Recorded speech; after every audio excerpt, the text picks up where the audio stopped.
este espacio te decía que se pudrió con el Fondo Monetario, que se picó, que el Fondo impuso sus criterios de ajuste, sus criterios técnicos, los criterios de su staff, y que, bueno, el gobierno ahora se enfrenta ante la dura disyuntiva de aplicar ese ajuste, o sea, ahogar la recuperación, o sea, tener una inflación más alta en este 2022 que en 2021, o sea, empeorar el cuadro de distribución del ingreso, o sea, beneficiar a los bancos y a las empresas a las cuales el fondo siempre termina beneficiando con sus políticas y con sus recomendaciones, o si no tener el acuerdo y exponerse al castigo que habitualmente los mercados le prodigan a los países que no se cuadran frente a sus exigencias.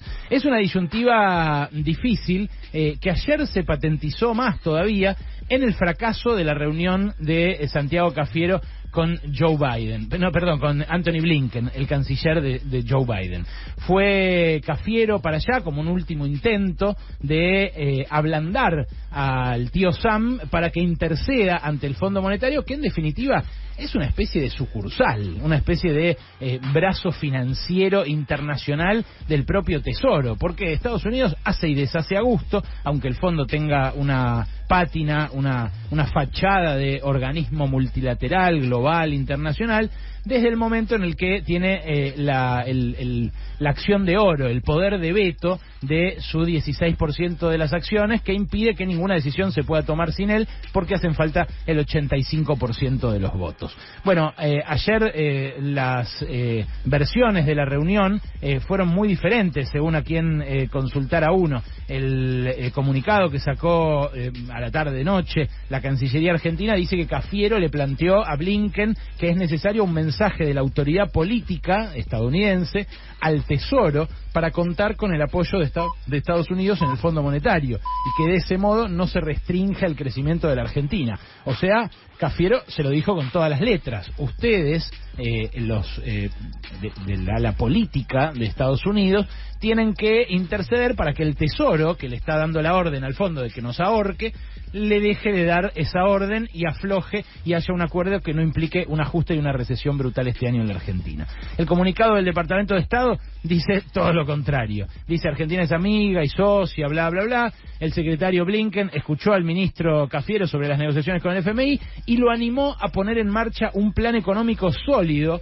que devuelva el crecimiento al país. Esto es lo mismo que exige el Fondo Monetario. Y es lo mismo que exige, a mi juicio, con una caradurez increíble, inédita, la oposición de Juntos por el Cambio, que ayer sacó un comunicado diciendo esto mismo, que van a discutir el acuerdo con el fondo cuando haya un plan serio, cuando el gobierno le proponga un plan serio al Fondo Monetario, como si hubiera sido serio el que le propuso Nicolás Dujovne en 2018 a Christine Lagarde y que se cayó a los 3 meses, y que además ese plan tiene que ser discutido transparentemente en el Congreso, como si se hubiera discutido transparentemente aquel acuerdo que Macri nos tiró por la cabeza en una cadena nacional a las 11 de la mañana, no sé si lo recuerdan, porque parece que nos olvidáramos de a ratos. No sé si se acuerdan de esa conferencia de prensa donde Macri dijo: he decidido iniciar conversaciones con el Fondo Monetario Internacional. Mira, me lo acuerdo de memoria la frase.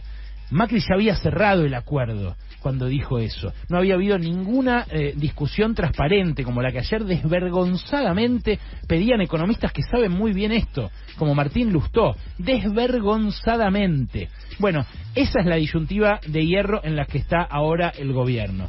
Guatemala y Guatepeor, dos situaciones feas, dos situaciones desagradables, dos situaciones en las cuales la economía va a sufrir este año. Ahora, ¿cuál es el problema?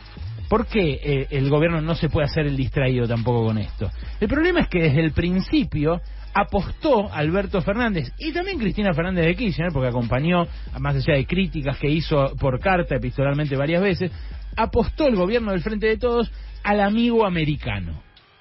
Y ese amigo americano, que después pareció ratificarse, porque claro, ganaba las elecciones Juan Domingo Biden, y después asumía y sacaba una política económica re keynesiana, le daba un montón de guita a la gente para paliar la pandemia, empezaba a vacunar, cosa que no quería hacer antes Donald Trump.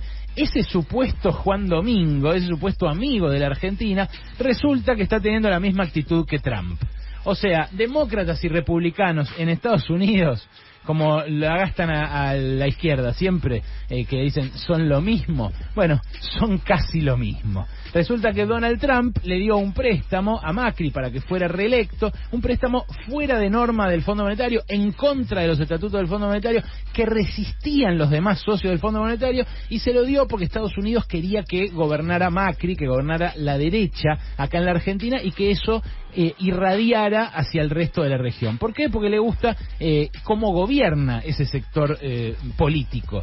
Ese sector político además beneficia permanentemente a los intereses que quiere proteger Estados Unidos. Son los intereses de sus empresas y los intereses de sus bancos. Los bancos hicieron muchísima guita, los de Wall Street con Macri en la primera mitad del mandato, bicicleta, y cuando se les acabó la fiesta, apareció el Fondo Monetario para salvarlos. A los dos, a los que habían prestado la guita y a los que habían tomado esa deuda. Bueno, el gobierno de Alberto Fernández pudo haber generado durante estos 2 años condiciones para que hubiera una alternativa distinta.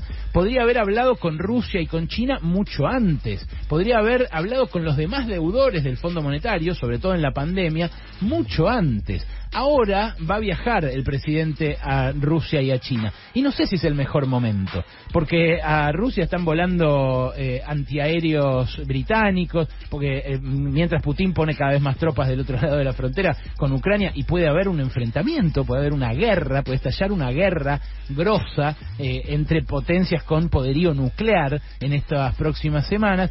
Y en ese contexto uno dice, bueno, ¿tiene sentido alguno aceptar la imposición del Fondo Monetario de un ajuste cuando el mundo está patas arriba, cuando la Argentina también está patas arriba y cuando la verdad ya mucho por perder no queda? Bueno, es una discusión que está abierta. Ahora, los responsables de haber pensado todo el tiempo en el amigo americano también tienen que dar explicaciones.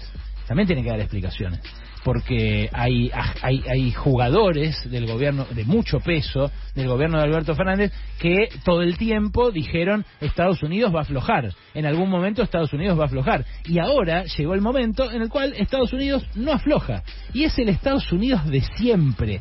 Eso es lo que a mí me llama la atención. Ayer creo que les contaba, cuando negociaba el gobierno de Cristina con Estados Unidos por el juez Griesa, que tenía a la Argentina ahorcada en ese momento con los fondos buitre, en un juicio absolutamente ridículo de gente que había comprado por monedas y que hacía juicio por millones de dólares y que después terminó ganando, porque cuando asume Macri lo primero que hace es garparles. Bueno, cuando intercedía el gobierno argentino ante el estadounidense, lo que ellos decían es, bueno, capaz podemos, porque no son tan republicanos como parece, capaz podemos, pero ustedes tienen que alejarse de China, tienen que alejarse de Rusia, tienen que hacer esto, lo otro. Cuando les respondía en ese momento el gobierno, bueno, ustedes igualennos la oferta de los chinos y nosotros rescindimos todos los contratos con ellos, y los norteamericanos decían, no, yo no puedo ponerme a hacer represas ahí, lo que tienen que hacer ustedes es generar clima de negocios. Bueno, ese clima de negocios se generó supuestamente con Macri y así no fue. Pero el interés histórico, si lo mirás en el largo plazo, de Estados Unidos, es seguir siendo la principal potencia. ¿Y qué quiere una potencia frente a países que no son potencia, pero que pueden serlo? Como Argentina, porque este no es un país de mierda. Este puede ser una potencia, así como Brasil, así como otros países de desarrollo medio en el mundo. Lo que quieren es que no te desarrolles. Y para eso está el Fondo Monetario. El Fondo Monetario está para que Estados Unidos siga siendo el hegemón mundial y para que se someta a su arbitrio todo Occidente, como fue a partir de la Segunda Guerra Mundial. ¿Quiénes son los responsables? Bueno, hay que mirar hacia los más entusiastas pro-norteamericanos del gobierno. Hay que mirar a Gustavo Vélez, por ejemplo, que se cree el colega de Jake Sullivan. Hay que mirar hacia Sergio Massa, que tiene también muchos terminales en Washington y que todo el tiempo creyó que iba a poder convencerlos. Ellos podrán defenderse y decir, bueno, el problema fueron las internas, fue que no nos dejaron apostar lo suficiente por Estados Unidos para que ellos nos consideraran un aliado y nos abrieran la puerta. Bueno, no sé porque todo eso fue muy opaco. No supimos cómo fue toda una negociación tras bambalinas, pero ahora está en juego nuestro trasero, dicho en términos técnicos. Ahora está en juego si vamos a seguir perdiendo sueldos, si va a seguir habiendo inflación, si se va a seguir complicando, y durante todos estos 2 años lo que te dijeron a vos fue, la única que hay es acordar con el fondo. La oposición, que ahora ridícula, sale a pedir un plan creíble y una discusión transparente, también decía la única alternativa es acordar con el fondo. Eso es porque no hubo imaginación política para pensar otro alineamiento. Eso es porque esta democracia, entre otras deudas, nos adeuda una hoja de ruta estratégica respecto de a dónde vamos, cómo nos insertamos en el mundo, qué producimos y cómo hacemos para que eso valga cada vez más y nosotros podamos vivir cada vez mejor. El amigo americano no nos lo va a resolver.